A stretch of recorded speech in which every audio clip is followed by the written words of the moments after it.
Throughout history, there have been many devastating plagues, waves of illnesses that cripple entire populations and leave people in despair and ruin. But surprisingly, these diseases aren't just ancient history either. In fact, some of them are still killing people today. So today, we're going to be talking about those devastating plagues, not just what's out there now, but what has brought millions of people to their untimely deaths in the past. So without further ado,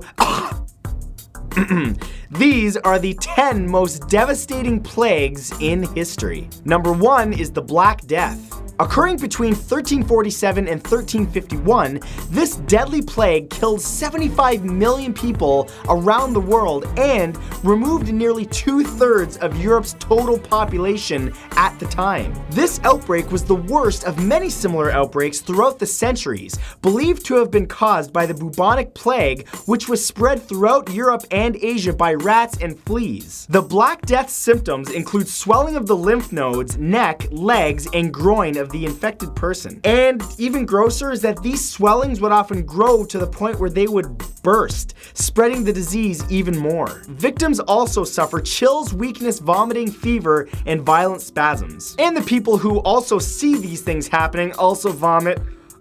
Anything bursting, nope.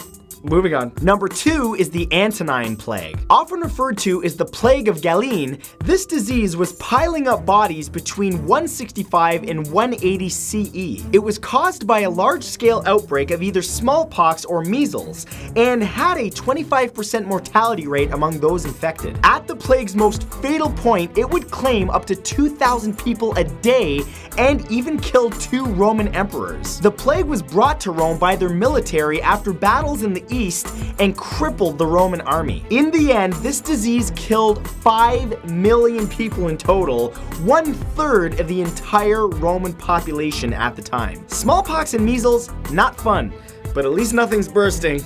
God, I gotta get past that.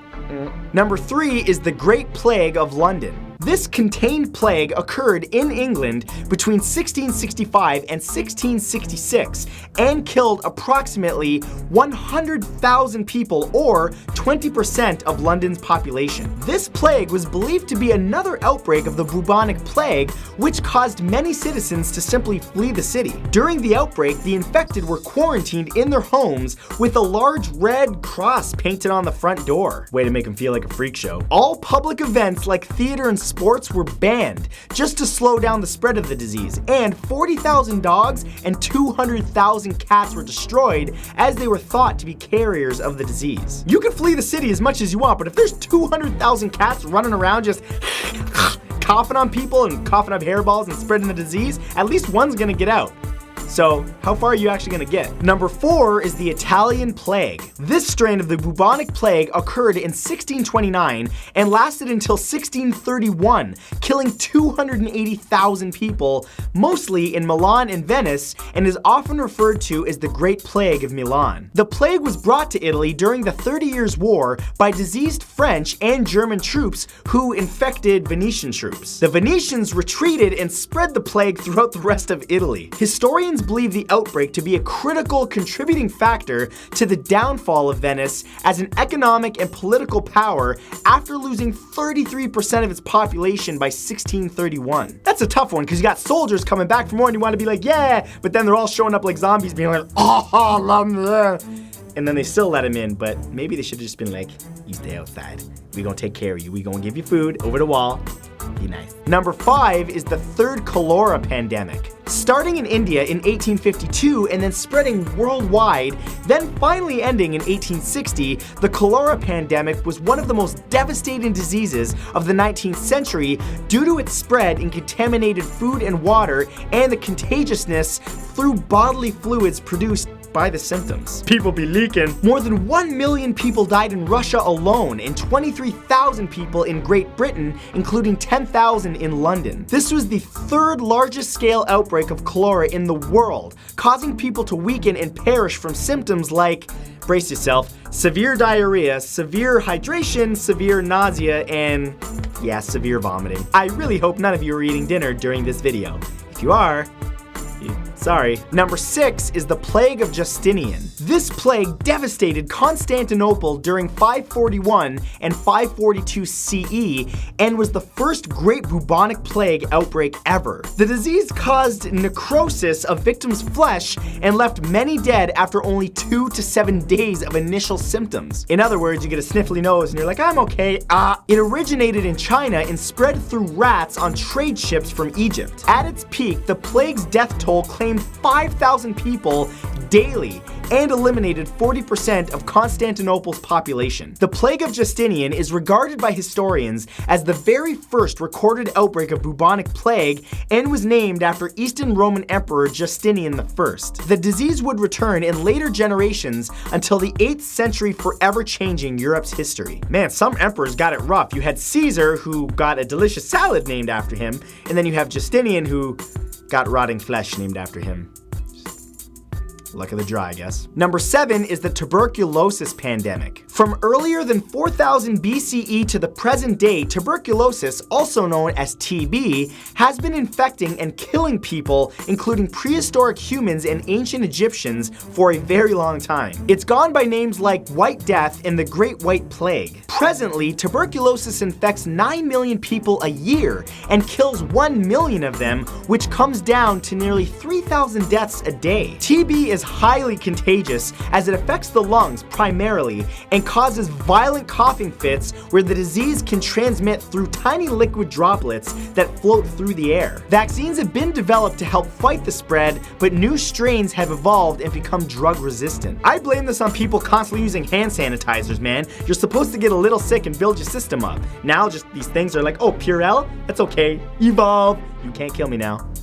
How are we gonna stop that? Number 8 is the third plague pandemic. This was yet another instance of the bubonic plague outbreak, which started in the Chinese province of Yunnan in 1855 and spread all around China and India, killing more than, believe it or not, 12 million people before eventually spreading to every single continent in the world. This was the last of the great bubonic plague, since scientific and medical practice has, thank God, improved. Doctors and scientists began to discover the source of the infection, which, as it turns out, happened to be fleas, which were infected with bacteria and then transmitted it back to humans through bites. Better treatments continued to be developed, and in 1959, the global yearly death toll from the disease decreased to only 200, nearly eradicating it from the earth. Now that's a ray of sunshine, and you thought all these were gonna get you.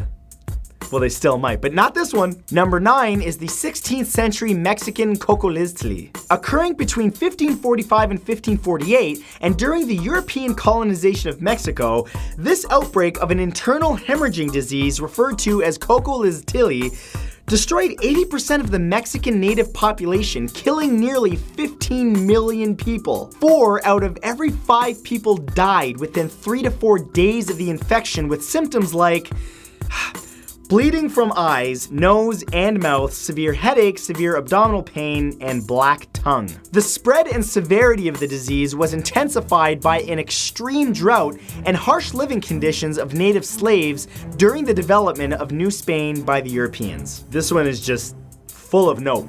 Just nope. And number 10 is the Spanish influenza pandemic. Between 1918 and 1919, the world was hit hard by a flu that infected 500 million people and killed nearly 100 million of them. Usually, influenza affects those with weakened immune systems, such as the elderly or children, but this strain attacked young adults and middle-aged people and used their stronger immune systems to destroy their bodies. Symptoms of the disease included, and I'll try to get through this as fast as I can, massive fluid buildup in the lungs, violent coughing, extreme chills, blackened feet, and discoloration of the face. The spread of influenza was increased due to the large troop movements during World War I, and wartime news censorship led everyone to believe that Spain was hit hardest since it was a neutral country and did not censor reporters. Poor Spain blaming them like that. They didn't have nothing to do with it.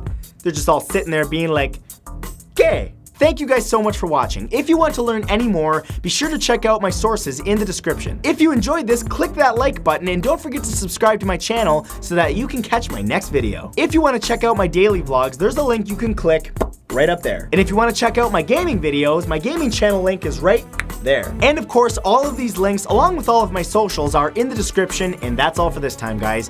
Thank you so much for watching, and I'll see you next time. Love you. Bye.